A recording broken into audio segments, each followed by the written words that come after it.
Hey guys, in this video I'm gonna help you to set up an alarm on your Xiaomi Redmi Watch 4. Let's get started, but first, don't forget to follow to see more useful content. So firstly, let's wake up our watch by simply pressing this digital crown.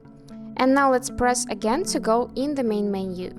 Here you need to find this icon which looks like a little clock and go there. Now tap plus and set up time in which you want to wake up in the morning.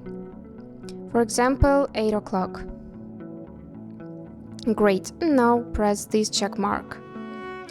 You can also repeat this alarm daily or even choose custom one.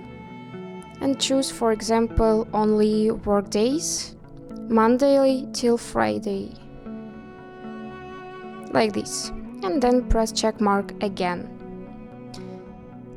Now, you can also turn on the smart wake and your watch will choose within a 10-minute window before your alarm to wake you up and confirm it. And you can also choose vibration only if you don't want to hear any sounds except for this vibration. And when you are done, you just simply pressing this OK button. Great! And now you can delete this alarm by clicking this delete button. And that's all. I hope this video was helpful for you. Thank you so much for watching.